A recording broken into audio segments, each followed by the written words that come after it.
সাংবাদিক মাহমুদুর রহমানের যুগান্তকারী সফলতার দ্বার প্রান্তে আমার দেশ আসছে।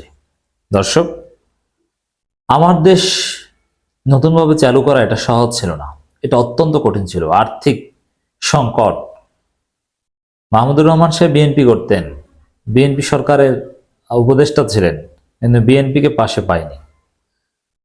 আবার স্ট্রঙ্গার ভারতের লবি মাহমুদুর রহমানকে ঠেকাতে নানান চেষ্টা করেছে, এখনো করছে। তারপরও মাহমুদুর রহমান দেশে এসেছেন, আমার দেশ চালু হচ্ছে। এটা যুগান্তকারী সফলতা। এই সফলতায় সবচেয়ে বেশি লাভবান হবে জামাত শিবির। কারণ এটা মাহমুদুর রহমান সাহেব যে বক্তব্য দিয়েছেন, আমি যেটা বিশ্লেষণ করব এখন, তার পত্রিকা আসছে এই বিষয়কে কেন্দ্র করে, তা তো স্পষ্ট। এবং দেখেন, বিএনপির হাইকমান্ডের কেউ বা হেভিওয়েট কেউ কিন্তু মাহমুদুর রহমানের সাথে এখন ইন্টারাকশন করছে না, কিন্তু জামাতের আমির কিন্তু মাহমুদুর রহমানের কাজে যে সহযোগিতা করেছেন, উৎসাহ দিয়ে এসেছেন। It's very important. কারণ বিএনপি জানে যে তাদের জন্য মাহমুদুর রহমান কার্যক্রম বিব্রতকর হবে। যেমন এই যে ইকবাল হাসান মাহমুদ টুকু, তিনি যে খাম্বা তারেকের জনক, অথবা কিভাবে আওয়ামী লীগের সুবিধাভোগী ছিলেন, কিভাবে পালিয়েছেন আবার এসেছেন, এটা মাহমুদুর রহমান ফাঁস করে দিয়েছিল। আওয়ামী সম্পৃক্ততা ফাঁস করে দিয়েছিল। এরকম আরো অনেক বিএনপি নেতাকে এরকম খেয়ে দিয়েছে বা তাদের গোমর ফাঁস করে দিয়েছে মাহমুদুর রহমান। অতএব বিএনপি মাহমুদুর রহমানকে ভয় পায়, কিন্তু জামাত শিবির মাহমুদুর রহমানের উপর আস্থা রাখে।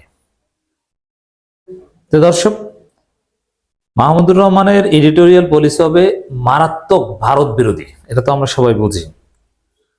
আর বিএনপির সাথে ভারতের অলরেডি একটা আন্ডারস্ট্যান্ডিং হয়েছে, তোমরা জামাত ইসলামীর সাথে জোট না করলেই ভারত বিএনপির সাথে ভালো সম্পর্ক রাখবে, আর জামাতের সাথে জোট করলে তাহলে বাংলাদেশকে আমরা শত্রুদের মতো ট্রিট করবো, এটা ভারত বলে দিয়েছে, আমরা জানি। এই কারণে ভারতকে রাগান্বিত করে বিএনপি কিছু করবে না, বিএনপি জামাতকেও সাথে নেবে না, এবং এন্টি ভারত তেমন কিছু করবে না। হ্যাঁ, বিএনপির কিছু নেতা রাজনৈতিক স্বার্থে সাময়িক সময়ের জন্য ভারত বিরোধী বক্তব্য দিচ্ছে, কিন্তু বিএনপির গোড়ার সাথে ভারতের স্ট্রং আন্ডারস্ট্যান্ডিং হয়ে গিয়েছে, আমরা জানি। তো এই জন্যে মাহমুদুর রহমানের যে এডিটোরিয়াল পলিসি বা আমার দেশ পত্রিকা যে আসছে, সেখানে বিএনপির জন্য এটা একটা দুঃসংবাদ। কারণ বিএনপির চাঁদাবাজি সম্পর্কে লেখা হবে, ডেফিনেটলি চাঁদাবাজি করছে বিএনপির লোকজন। এটা যে মাহমুদুর রহমান ছাড় দিবেন তা নয়, তিনি এর বিরুদ্ধে লড়াই করে যাবেন। বিএনপি এখানে একটা ধরা খাবে, কারণ সমস্ত চাঁদাবাজ বিএনপি। আরেকটা বিষয় হচ্ছে যে পত্রিকা যে এডিটোরিয়াল পলিসি, সেখানে প্রচন্ড ভারত বিরোধিতা থাকবে, আর ভারত বিরোধিতা থাকা মানেই জামাত শিবির লাভবান হওয়া। আর বিএনপি যেহেতু এখন আওয়ামী লীগ নেই, এ কারণে ভারতের বন্ধু হয়ে গিয়েছে, বা ভারত বিএনপি কিছু অ্যাসাইনমেন্ট দিয়ে দিয়েছে, সেই কারণে বিএনপির জন্য এটা কমফোর্টেবল হবে না। জনগণের প্রত্যাশা পূরণের সর্বোচ্চ চেষ্টা করো মাহমুদুর রহমান। এই প্রত্যাশা পূরণের মধ্যে আরেকটা গুরুত্বপূর্ণ কথা আছে, দেখেন।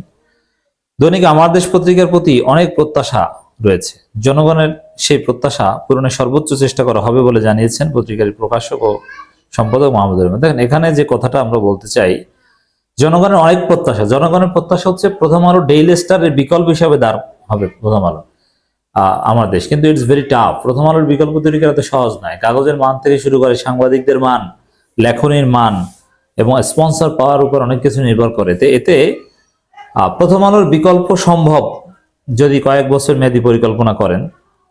এই জন্য জনগণের প্রত্যাশা হচ্ছে প্রথম আলো ডেইলি স্টারের বিকল্প হিসেবে আমরা আমার দেশ কিনবো, কিন্তু সেই বিকল্প দেওয়াটা অত্যন্ত কঠিন। শিক্ষার্থীদের যে চাহিদা, একজন তরুণ তরুণী যে চাহিদা, সবগুলো মাথায় রেখে প্রথম আলো ডেইলি স্টারের বিকল্প বানানো। ডেইলি স্টার, প্রথম আলো, তারা তো মানুষের বাথরুমের মধ্যে ঢুকে গিয়েছে, কিভাবে কমোড ইউজ করতে হবে এটাও তারা শিখিয়ে দেয়, ফিচার লেখে। অতএব তাদের সম্পর্যায়ে যাওয়া ভেরি কঠিন। কিন্তু জনগণের প্রত্যাশা যে না, আমরা প্রথম আলো ডেইলি স্টার কিনবো না, আমরা আমার দেশ কিনবো। আশা করি ধীরে ধীরে সেই কাঙ্ক্ষিত লক্ষ্যে, কাঙ্ক্ষিত জায়গায় পৌঁছতে পারবে। মাহমুদুর রহমান বলেন, আমরা অসহায় মানুষের কণ্ঠস্বর হতে চাই, সাধারণ জনগণের হয়ে কথা বলছি, সামনেও বলবো, রাইট। তিনি বলেন, আমরা ফেসিবাদের বিরুদ্ধে লড়াই করছি, সবসময় এই লড়াই করে যাব। শুধু হাসিনা ফেসিবাদী না, যারা এই ফেসিবাদে আচরণ করবে তাদের বিরুদ্ধে আমাদের লড়াই অব্যাহত থাকবে। এই কথার অর্থ কি? যে যার হাসিনা বাদে ফেসিবাদী আচরণ কে করতে পারে? বিএনপি। অতএব বিএনপির বিরুদ্ধে আমার দেশের লড়াই, মাহমুদুর রহমান লড়াই থাকবে। আমার দেশ পত্রিকা সম্পাদক বলেন, ইসলামোফোবিয়ার বিরুদ্ধেও লড়াই চলবে। পৃথিবীব্যাপী যেখানে মুসলমানদের উপর অত্যাচার করা হচ্ছে তা তুলে ধরা হবে। দেখেন, এই যে ইসলামোফোবিয়ার বিরুদ্ধে বা ইসলামী শব্দটা বলেছে, এখন ইসলামপন্থী বা রাজনীতি ইসলাম বলা মানে জামাত ইসলামীর প্রতিনিধিত্ব করা। তো এটা দ্বারা বোঝা যায় যে জামাত শিবিরের বিরুদ্ধে ষড়যন্ত্র হলে তার বিরুদ্ধে আমার দেশ সবসময় সোচ্চার থাকবে। তিনি আরো বলেন, আমার দেশ পত্রিকাটি মানুষের পছন্দের পত্রিকা, কারণ এটি অসহায় মানুষের কথা বলে। পত্রিকাটি একটি ব্র্যান্ড, রাইট। মাহমুদুর রহমান আরো দীর্ঘ বক্তব্য দিয়েছেন। সব মিলে আমরা যেটা বলতে পারি, মাহমুদুর রহমান যে সফলতা অর্জন করতে যাচ্ছেন পত্রিকা নতুন ভাবে চালু করতে পেরে, এতে লাভবান হবে জামাত শিবির। বিএনপির জন্য কিছুটা হলো দুঃসংবাদ বয়ে আনতে পারে।